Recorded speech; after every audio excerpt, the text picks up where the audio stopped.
As you come up to 10, that is their god. That is 10. That is the hermaphrodite. But if you stop at 9 and you skip to 11, skipping God, then you are a Luciferian. Because 11 is the number of the magician. It's the one step above. Once you have accomplished the tree of life, you are now the magician. You are one above 10. But they're doing it by skipping God. That's the symbolism of 9/11.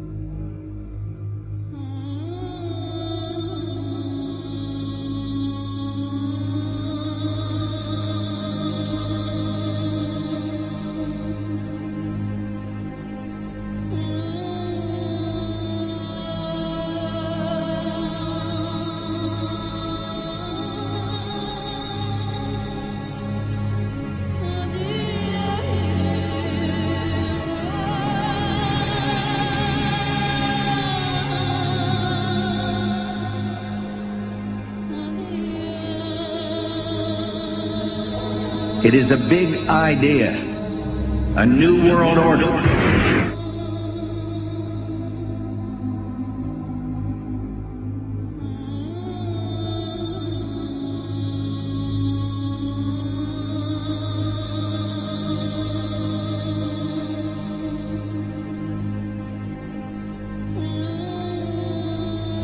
We were on assignment. We were supposed to kill 2 birds with 1 stone.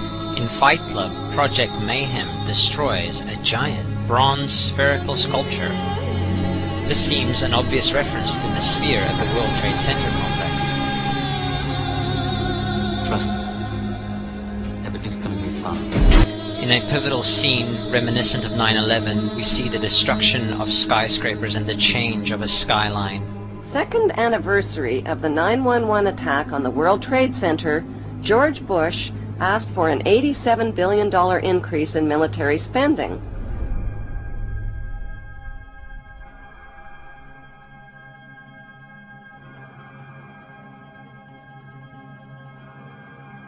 In 1904, Crowley would receive the Book of the Law soon after meditating in the King's Chamber of the Great Pyramid. He claimed he had been contacted by a being called Aiwass. Crowley would also use this symbol in his work. Some of its meanings are said to include a reference to the number 77 in Hebrew and a connection to the god Pan. Crowley made this drawing of a non-human intelligence he saw during a ritual.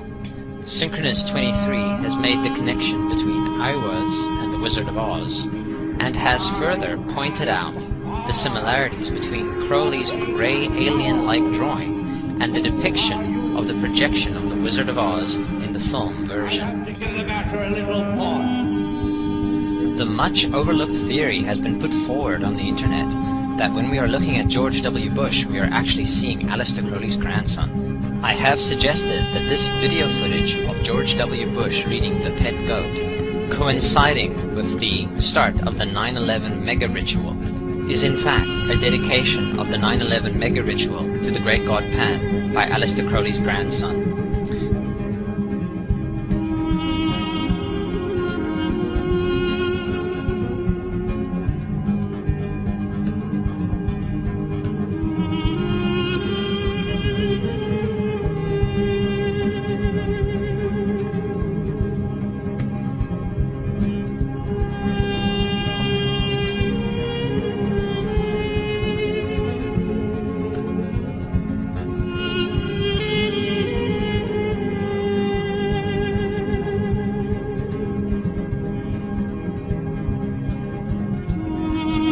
Things get a little weird.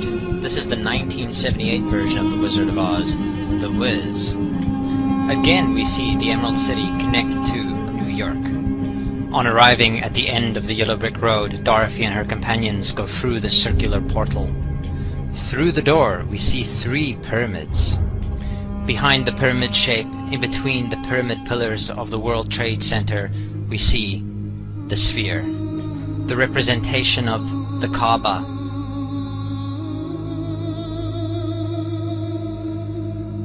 The inhabitants of Oz dance around the sphere in ritualistic fashion. Fashioned in giant letters over the dome of the sphere, we see the word Oz. Oz, symbols of Pan and Aiwass, seen smack at the heart where the new Aeon was ushered in, and where the Stargate was opened.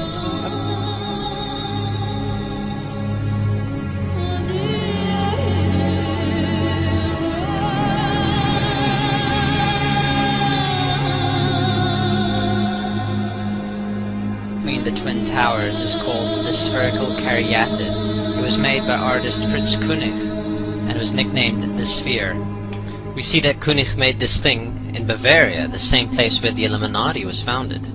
The most interesting fact about the placement of the Sphere at the World Trade Center Plaza has to be that architect and designer of the World Trade Center, Minoru Yamasaki, intended the plaza itself to be a representation of the Grand Mosque of Mecca, the Sphere in particular taking the place of the Kaaba.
So, my friends, it's time you start placing your faith and your dedication to the one and only God, the everlasting creator of everything on earth and in the universe.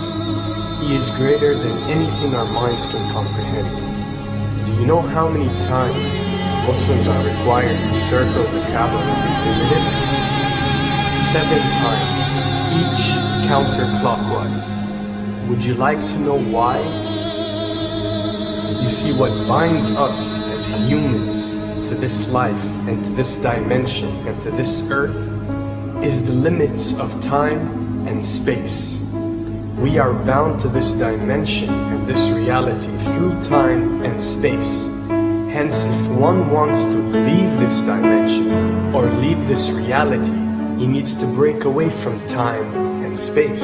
So when you visit the Kaaba and you rotate counterclockwise, what is this practice actually doing? It is literally helping you elevate your soul and elevating yourself to break away from time and space so you can touch something so unique and so beautiful and so powerful that it changes your life forever. And if you don't believe me, ask anyone who has visited the Kaaba how he or she felt or how their lives have changed ever since.